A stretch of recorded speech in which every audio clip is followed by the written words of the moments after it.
नमस्कार दोस्तों, MPN academy में आपका हार्दिक अभिनंदन है। मैं हूं मनोज प्रेम नारायण। प्रस्तुत है weekly current affair test series. इस वीडियो में हम लोग 8 से 14 जून 2020 तक के समसामयिक घटनाक्रम पर आधारित 30 महत्वपूर्ण मल्टीपल चॉइस क्वेश्चंस को हिंदी और इंग्लिश दोनों भाषाओं में व्याख्या के साथ हल करेंगे। पेट्रापोल एकीकृत चेक पोस्ट निम्न में से किस राज्य में स्थित है?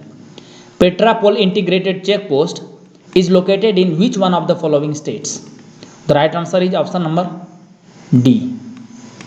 पश्चिम बंगाल में, उत्तर 24 परगना में बोगांग गांव के निकट। कोविड-19 के मद्देनजर लागू किए गए राष्ट्रव्यापी लॉकडाउन के कारण भारत और बांग्लादेश के मध्य व्यापार को रोक दिया गया था। इन दोनों देशों के मध्य पेट्रापोल बोनापोल सीमा चौकी पर भारत की ओर से स्थित एक चेक पोस्ट है। पेट्रापोल पश्चिम बंगाल राज्य के दक्षिण में अवस्थित एकमात्र स्थलीय पोर्ट है। यह एशिया का सबसे बड़ा स्थलीय सीमा शुल्क स्टेशन भी है। इस स्थलीय पोर्ट के माध्यम से भारत एवं बांग्लादेश के मध्य लगभग 60% द्विपक्षीय व्यापार होता है। भारत इस एकीकृत चेक पोस्ट के माध्यम से बांग्लादेश के साथ पुनः द्विपक्षीय व्यापार शुरू करेगा। कोविड-19 रोगियों का इलाज करने वाले अस्पतालों की जरूरतों को पूरा करने के लिए पहला इंटरनेट नियंत्रित रोबोट कोरोबॉट किस राज्य में बनाया गया है? In which state has the first internet control robot corobot has been created to cater to needs of hospitals treating covid patients? This is the robot. The right answer is option number C, Maharashtra. इसका design एवं निर्माण startup PNT solutions Dombivli Mumbai के संस्थापक प्रदीप तिरोड़कर ने किया है। Company ने internet of things तकनीक का उपयोग करके दुनिया के किसी भी स्थान से कोरोबोट को संचालित करने के लिए एक विशेष ऐप भी बनाया है। अंतरिक्ष में और समुद्र में सबसे गहरे बिंदु पर जाने वाला पहला व्यक्ति कौन बना? Who became the first person to visit both space and deepest point in the ocean? The right answer is option number B, Kathy Sullivan. यही है। देखिए, ये अंतरिक्ष यात्री भी रह चुकी हैं और साथ साथ में ये समुद्र के गहरे बिंदु तक भी पहुंचने में कामयाब हुई हैं। 7 जून को इतिहास में पहली महिला एवं 5वीं व्यक्ति बन गई हैं जो महासागरों में सबसे गहरे तल तक पहुंची है, जिसे मैरियाना ट्रेंच में चैलेंजर डीप कहा जाता है। महासागर की औसत गहराई लगभग 12,100 फीट है और इसके सबसे गहरे हिस्से को चैलेंजर गर्त कहा जाता है, जो पश्चिमी प्रशांत महासागर की सतह के नीचे स्थित है। यह लगभग 36,200 फीट गहरा है। कैथी वर्ष 1984 में अंतरिक्ष में जाने वाली पहली अमेरिकी महिला बनी थी। कैमन द्वीप किस सागर या महासागर में स्थित है? Cayman island is located in which sea और ocean? The right answer is option number D, Caribbean महासागर में है। देखिए तस्वीर। पश्चिमी कैरेबियन सागर में एक स्वायत्त ब्रिटिश प्रवासी क्षेत्र है। इसका 264 वर्ग किलोमीटर क्षेत्रफल है। यहाँ की राजधानी है जॉर्ज टाउन। न्यूज में क्यों है? कैमन द्वीप भारत में 5वें सबसे बड़े निवेशक के रूप में उभरा है। इस द्वीप से प्रत्यक्ष विदेशी निवेश वर्ष 1920 में 3 गुना से बढ़कर $3.7 बिलियन हो गया। लोनार क्रेटर झील किस राज्य में स्थित है? Lonar crater lake is located in Which one of the following states? The right answer is option number C, Maharashtra में है। बुल्ढाना जिले के लोनार में स्थित यह झील 52,000 साल पहले उस समय अस्तित्व में आया था जब 2 मिलियन टन वजनी वाला एक उल्का पिंड 90,000 किलोमीटर प्रति घंटे की रफ्तार से पृथ्वी से टकराया था। यह एक नेशनल जियो हेरिटेज मोन्यूमेंट भी है। इस झील का पानी खारा एवं क्षारीय दोनों है। न्यूज में क्यों है? झील का रंग अब ये लाल हो गया, पहले इस तरह का था और अब देखिए टर्न होकर के लाल हो गया है, या इसको गुलाबी भी कह सकते हैं। झील के पानी का रंग आमतौर पर पन्ना यानी हरे रंग का दिखता है। पानी के रंग बदलने के पीछे संभावित कारण बैक्टीरिया के फंगस सलीना का बढ़ना माना जाता है। यह चक्रवाती गठन और लोनार झील के जल स्तर के कम होने के साथ मौसम में हुए परिवर्तन के कारण भी हो सकता है। इस पर रिसर्च चल रही है। पर्यावरण प्रदर्शन सूचकांक EPI 2020 में भारत का स्कोर क्या है? What is India score in environmental performance index EPI 2020? The right answer is option number C, 27.6। और रैंक क्या रही है भारत की? रैंक रही है 168, जिसमें विभिन्न पैरामीटर्स होते हैं। उसके देखिए विभिन्न पैरामीटर्स के हिसाब से क्या क्या रैंक है। You can pause the video and see it. Afghanistan को छोड़कर सभी दक्षिणी एशियाई देशों से भी बदतर है भारत की रैंक। 180 देशों का द्विवार्षीय सूचकांक होता है ये। इस सूचकांक को बनाने में 11 अलग अलग मुद्दों से संबंधित 32 संकेतकों पर विचार किया गया था। इस सूचकांक में डेनमार्क और लग्जमबर्ग को क्रमशः प्रथम एवं द्वितीय स्थान प्राप्त हुआ है। भारत का पहला ऑनलाइन अपशिष्ट एक्सचेंज किस राज्य में लॉन्च किया गया है? India's first online waste exchange has been launched in which state? The right answer is option number C, Andhra Pradesh में। मुख्यमंत्री जगन मोहन रेड्डी ने 5 जून को विश्व पर्यावरण दिवस की पूर्व संध्या पर आंध्र प्रदेश पर्यावरण प्रबंधन निगम के ऑनलाइन कचरा एक्सचेंज प्लेटफॉर्म को लॉन्च किया। यह कार्यक्रम जहरीले कचरे के सुरक्षित निपटान और जहरीले कचरे के पुनर्चक्रण और पुनः उपयोग को बढ़ावा देने के लिए शुरू किया गया है। महिलाओं और बच्चों के स्वास्थ्य और पोषण से संबंधित मामलों की जांच के लिए किनकी अध्यक्षता में एक 10 सदस्यीय टास्क फोर्स का गठन किया गया है? A 10-member task force has been formed under whose chairmanship to investigate matters related to the health and nutrition of women and children? The right answer is option number A, Jaya Jaitley. केंद्रीय महिला एवं बाल विकास मंत्रालय द्वारा गठित यह टास्क फोर्स शिशु मृत्यु दर, कुल प्रजनन दर, मातृ मृत्यु दर, बाल लिंग अनुपात दर, जन्म के समय लिंग अनुपात और स्वास्थ्य और पोषण से संबंधित अन्य मुद्दों पर भी काम करेगा। 2020-21 की अपनी बजट प्रस्तुति के दौरान वित्त मंत्री निर्मला सीतारमण ने इस टास्क फोर्स के गठन की घोषणा की थी। राज्य खाद्य सुरक्षा सूचकांक 2019-20 में बड़े राज्यों की श्रेणी में किस राज्य ने प्रथम स्थान हासिल किया है? Which state secured first position in the state food safety index 2019-20 in the category of large states? देखिए ये जो थाली दिख रही है आपको, ये उसी स्टेट का पारंपरिक थाली है। The right answer is option number B, Gujarat. देखिए यहाँ ढोकला। स्कोर रहा 78.25। सेकेंड पोजीशन पे रहा है तमिलनाडु और थर्ड पोजीशन पे रहा है महाराष्ट्र। जबकि छोटे राज्यों की श्रेणी में 3 शीर्ष राज्य हैं गोवा, और ध्यान रखिएगा गोवा ओवरऑल टॉपर भी रहा, इसका स्कोर रहा 83.5। सेकेंड नंबर पे मणिपुर और मेघालय। पुलिस कर्मियों से संबंधित आत्महत्या और भातृघात की घटनाओं को कम करने के लिए स्पंदन अभियान किस राज्य में शुरू किया गया है? Spandan campaign has been launched to reduce the incidents of suicide and fratricide related to police personnel in which state? The right answer is option number B, Chhattisgarh में।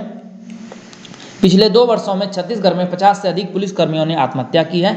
अभियान के तहत छत्तीसगढ़ सरकार से जुड़े पुलिस अधीक्षक प्रत्येक शुक्रवार को अपने जिलों में परेड शुरू करेंगे। इसके बाद पुलिस कर्मियों की शिकायतों का समाधान किया जाएगा। विश्व का सबसे बड़ा सोलर पावर प्लांट बनाने का ठेका किस कंपनी को मिला है? Which company has got the contract to build the world's largest solar power plant? The right answer is option number A, Adani green energy limited. इसके तहत गौतम अडानी की कंपनी 8000 मेगावाट का सोलर पावर प्लांट तैयार करेगी और 2000 मेगावाट की एक घरेलू सौर पैनल विनिर्माण क्षमता स्थापित करेगी। राजस्थान सरकार ने जैसलमेर, बीकानेर, जालोर और बाड़मेर में सोलर प्लांट लगाने को मंजूरी दे दी है। वहीं गुजरात में कच्छ में सोलर पावर प्लांट लगाया जा सकता है। अडानी ग्रीन एनर्जी ने यह टेंडर 6 अरब डॉलर यानी लगभग 45,300 करोड़ रुपए की बोली लगाकर हासिल किया है। केंद्र सरकार द्वारा BS6 श्रेणी के सभी वाहन पर किस रंग की एक पट्टी लगाना अनिवार्य कर दिया गया है? Which colour sticker is made mandatory by the government of India on all vehicles of BS6 category? The right answer is option number B, हरे रंग की पट्टी लगेगी। सड़क परिवहन और राजमार्ग मंत्रालय ने BS क्या है? भारत स्टेज एमिशन स्टैंडर्ड्स वाहनों के नंबर प्लेट स्टिकर के लिए अलग अलग बैंड जारी किए हैं। यह आदेश BS6 वाहनों के लिए मौजूदा स्टिकर के ऊपर 1 सेंटीमीटर चौड़ाई की एक हरी पट्टी लगाना अनिवार्य बनाता है। स्टिकर में BS6 वाहन के पंजीकरण और उसके ईंधन प्रकार विवरण होना चाहिए। पेट्रोल ईंधन वाहनों के स्टिकर में नारंगी रंग का होना चाहिए, जबकि डीजल ईंधन वाहनों के स्टिकर में नीला रंग होना चाहिए। वर्ष 2020-21 के लिए प्रधानमंत्री कृषि सिंचाई योजना के अंतर्गत राज्यों को पर ड्रॉप मोर क्रॉप के लिए केंद्र सरकार द्वारा कितना रुपया आवंटित किया गया है? How much money has been allocated to states by the government of India for per drop more crop under the prime minister agricultural irrigation scheme for the year 2021? The right answer is option number A, 4000 crore रुपये। इसका लक्ष्य drip व छिड़काव के जरिए सिंचाई की विभिन्न तकनीकों के माध्यम से किसानों को कम पानी में ज़्यादा खेत की सिंचाई करने में सक्षम बनाना है। लघु सिंचाई यानी माइक्रो इरिगेशन की इस तकनीक से न केवल पानी की बचत होती है बल्कि उर्वरक और श्रम भी कम लगता है। हाल ही में चर्चा में रहे ऑपरेशन डेजर्ट चेज का संबंध किससे है? Operation desert chase which is in the news recently is associated with the right answer is option number D, anti जासूसी ऑपरेशन, एंटी एस्पियोनेज ऑपरेशन। हाल ही में इस ऑपरेशन के तहत राजस्थान पुलिस ने मिलिट्री इंटेलिजेंस इनपुट के आधार पर जयपुर में ऑफिशियल सीक्रेट्स एक्ट 1923 की प्रासंगिक धाराओं के तहत 2 रक्षा कर्मचारियों को गिरफ्तार किया जो पाकिस्तान की जासूसी एजेंसी ISI को संवेदनशील जानकारियां दे रहे थे। इस ऑपरेशन को भारतीय सेना, यूपी ATS और राजस्थान पुलिस ने संयुक्त रूप से अंजाम दिया था। इस ऑपरेशन की शुरुआत अगस्त 2019 में हुई थी जब लखनऊ स्थित मिलिट्री इंटेलिजेंस विभाग ने अपने खोजी कुत्तों के माध्यम से श्रीगंगानगर राजस्थान के पास एक जासूसी एजेंट के बारे में पता लगाया था जो पाकिस्तान में अपने संचालकों को सैन्य जानकारी दे रहा था। प्रतिष्ठित रिचर्ड डॉकिंस पुरस्कार प्राप्त करने वाले पहले भारतीय कौन बन गए हैं? Who became the first Indian to receive the prestigious Richard Dawkins Award? The right answer is option number C, Javed Akhtar. 2020 के लिए मिला है। जावेद अख्तर भारतीय फिल्म उद्योग में एक प्रसिद्ध गीतकार हैं। इस पुरस्कार का नाम अंग्रेजी विकासवादी जीव विज्ञान रिचर्ड डॉकिंस के नाम पर रखा गया है। यह विज्ञान, शिक्षा या मनोरंजन के क्षेत्रों के उन लोगों को प्रदान किया जाता है जो सार्वजनिक रूप से धर्मनिरपेक्षता, तर्क संगतता और वैज्ञानिक सत्य को बढ़ावा देते हैं। इसका पहला संस्करण 2003 में प्रदान किया गया था। अनन्या नामक नैनो प्रौद्योगिकी आधारित कीटाणुनाशक स्प्रे को किस संस्थान द्वारा विकसित किया गया है? Nano technology based disinfectant spray named Ananya has been developed by which institution? The right answer is option number A, DIAT, रक्षा मंत्रालय के तहत संचालित defence institute of advanced technology. यह संस्थान पुणे बेस्ड है। यह संस्थान भारतीय आयुध कारखानों, तटरक्षक बल, भारतीय सशस्त्र बलों यानी वायुसेना, थल सेना और नौसेना के अधिकारियों को प्रशिक्षित करता है। तो अनन्या एक जल आधारित स्प्रे है। यह 24 घंटे तक प्रभावी रहता है। यह mask, PPE, hospital linen, medical instruments सहित सभी प्रकार की सतहों को कीटाणु रहित करने में प्रभावी है। मर्सर के 2020 कॉस्ट ऑफ लिविंग सर्वे के अनुसार प्रवासियों के लिए भारत का सबसे महंगा शहर कौन है? According to Mercer's 2020 cost of living survey, which is the most expensive city in India for expatriates? The right answer is option number B, Mumbai है। यह विश्व स्तर पर प्रवासियों के लिए 60वां सबसे महंगा शहर है और यह एशिया में 19वें स्थान पर है। भारत में मुंबई के बाद नई दिल्ली विश्व स्तर पर 101 रैंकिंग है और चेन्नई जिसकी रैंकिंग है 143वां। सर्वेक्षण में 209 शहरों की रैंकिंग को मापा गया। शहरों को आवास, भोजन, परिवहन, कपड़े, मनोरंजन और घरेलू सामान इत्यादि के आधार पर रैंकिंग दी गई। हांगकांग सबसे ऊपर है।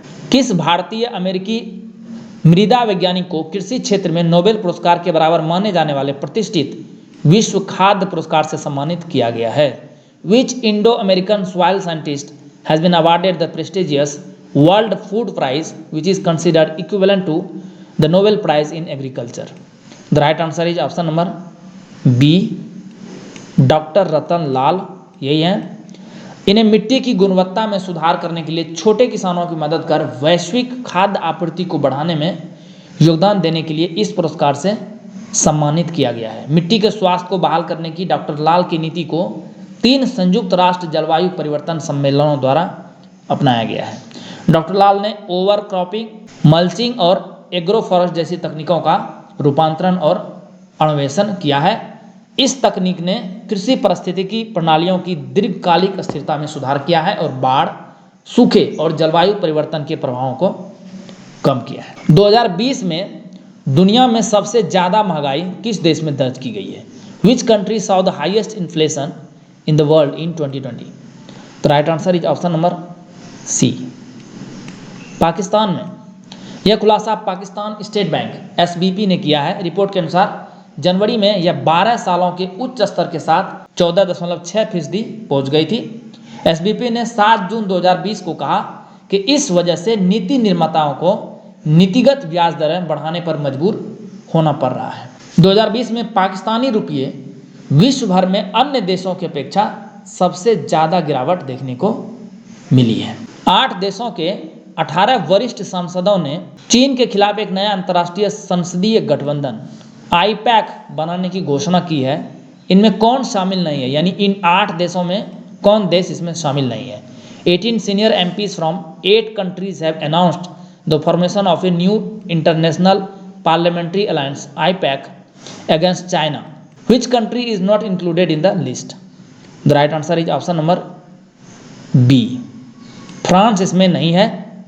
ये तीनों देश हैं नॉर्वे, जापान और ऑस्ट्रेलिया।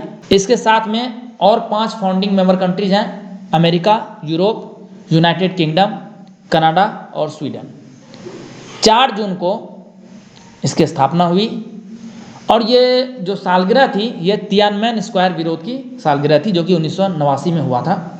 चेयरमैन है इसके यूके कंजर्वेटिव पार्टी के नेता इयान डंकन स्मिथ। इस गठबंधन का उद्देश्य वैश्विक व्यापार, मानवाधिकारों और सुरक्षा के लिए चीन से बढ़ते खतरे का मुकाबला करना है। इसके शुरू होने के एक सप्ताह के भीतर सदस्यों की संख्या 18 से बढ़कर 100 से अधिक संसद हो गई और देशों की संख्या भी 8 से बढ़कर 17 हो गई है, जिसमें 5 आइज सिक्योरिटीज गठबंधन के सभी 5 देश शामिल हैं। कोविड-19 से पीड़ित गंभीर रोगियों के परिवहन के लिए भारतीय वायुसेना द्वारा किस पॉड को विकसित किया गया है? Which pod has been developed by the Indian air force to transport serious patients suffering from covid? The right answer is option number A, Arpit. इसका फुल फॉर्म है अर्पित का airborne rescue pod for isolated transportation.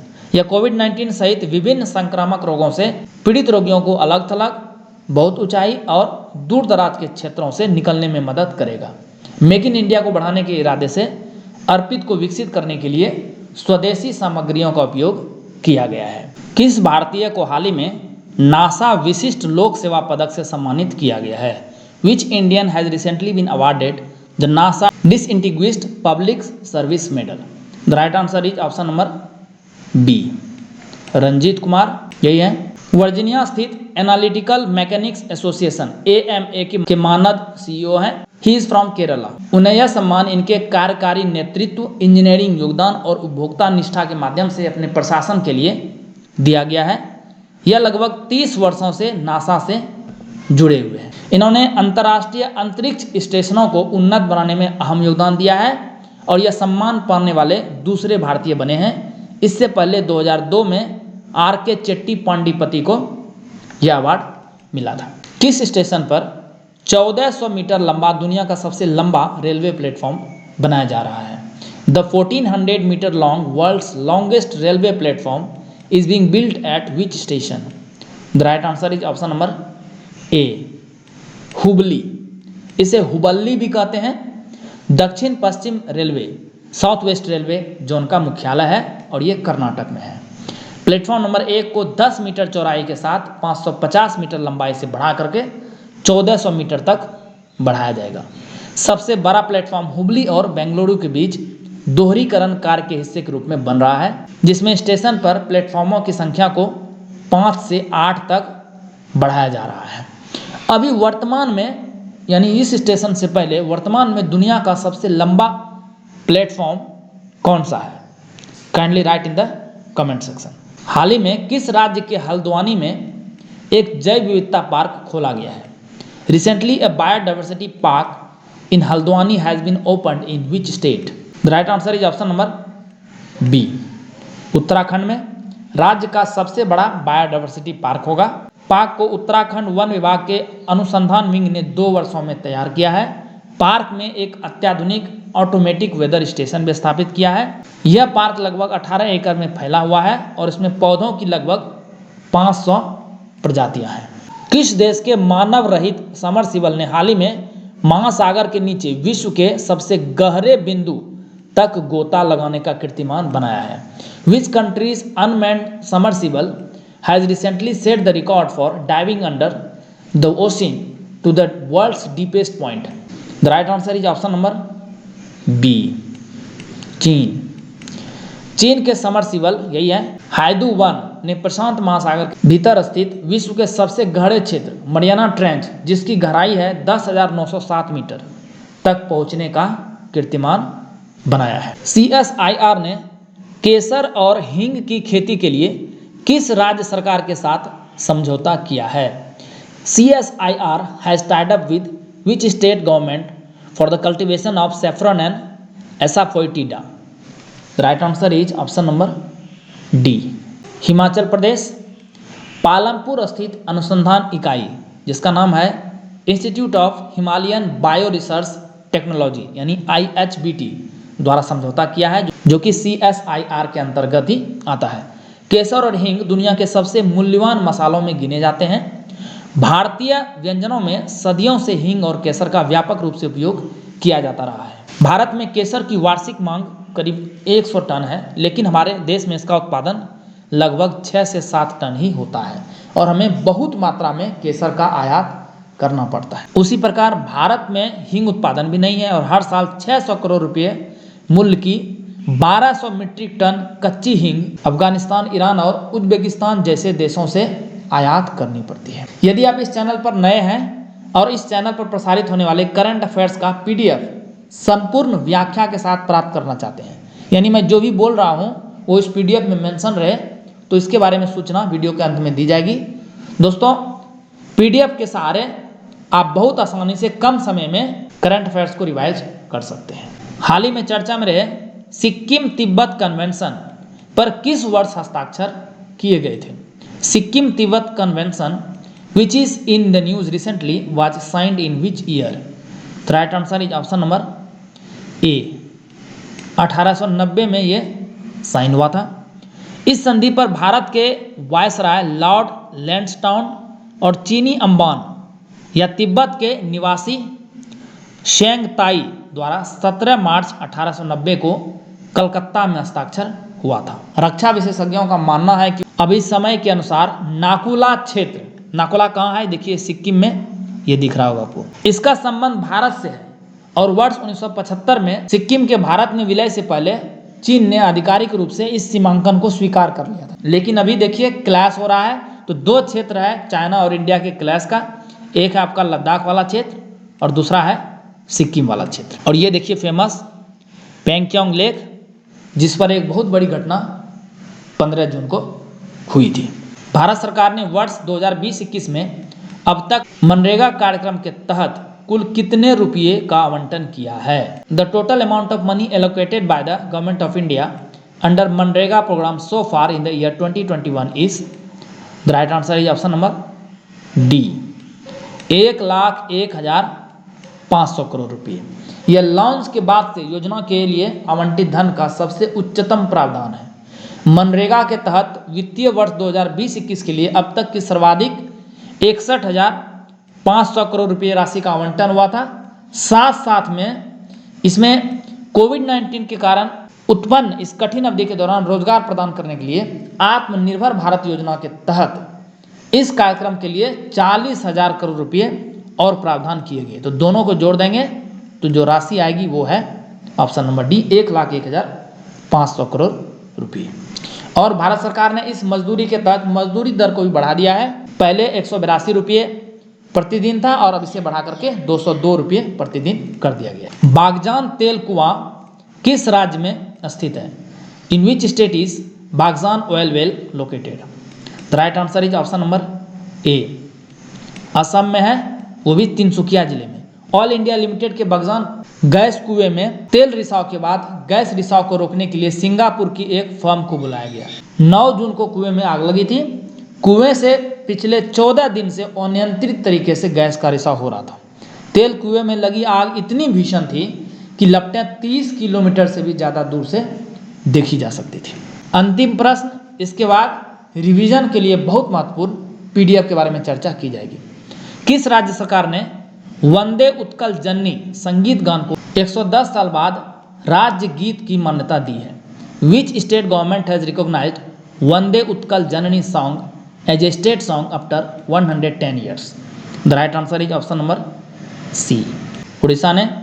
1910 में कांत कवि लक्ष्मीकांत महापात्र द्वारा रचित वंदे उत्कल जननी गीत को पहली बार 1912 में बालेश्वर में आयोजित उत्कल सम्मेलन में गाया गया था, जबकि 1 अप्रैल 1936 को जब उड़ीसा को स्वतंत्र राज्य की मान्यता मिली थी बिहार से अलग होकर के, इस समय भी इस गीत को गाया गया था। मुख्यमंत्री नवीन पटनायक के आह्वान पर कोरोना योद्धाओं के सम्मान में पिछले 30 मई को शाम 5:30 बजे वंदे उत्कल जननी गान उड़ीसा के साथ देश विदेश में रहने वाले ओडिया लोगों ने गाया था। देखिए इसकी तस्वीर।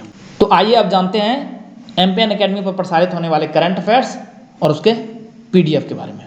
दोस्तों, वैसे तो मार्केट में और ऑनलाइन करंट अफेयर्स की कोई कमी नहीं है, भरे पड़े हैं, लेकिन एमपीएन एकेडमी पर जो करंट अफेयर्स आपको मिल रहा है उसके सहारे केवल 15 घंटे में, ओनली इन 15 आवर्स, आप पूरे साल भर का करंट अफेयर्स रिवाइज कर सकते हैं। कैसे?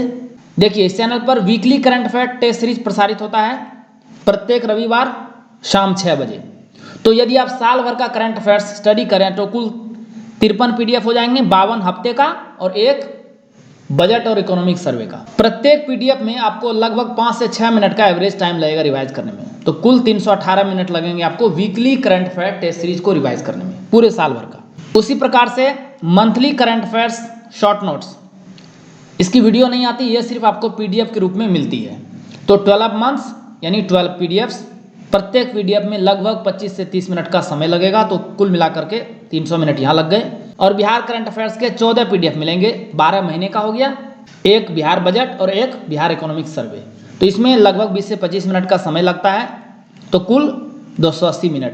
कुल जोड़ेंगे तो केवल 15 घंटे लगेंगे और 15 घंटे में आप पूरे साल भर का करंट अफेयर्स रिवाइज कर सकते हैं। यदि आपने 2 से 3 बार एग्जाम से एक सप्ताह पहले 2 से 3 बार यदि आपने इसे अच्छे से रिवाइज कर लिया तो करंट अफेयर्स आपका सेक्शन कवर हो जाएगा। इसके लिए दोस्तों संपूर्ण व्याख्या के साथ पीडीएफ आपको प्रोवाइड की जाएगी। क्वेश्चन और आंसर हिंदी इंग्लिश दोनों यानी बाइलिंगुअल रहेगा, हालांकि इसका डिस्क्रिप्शन सिर्फ हिंदी में ही अवेलेबल है।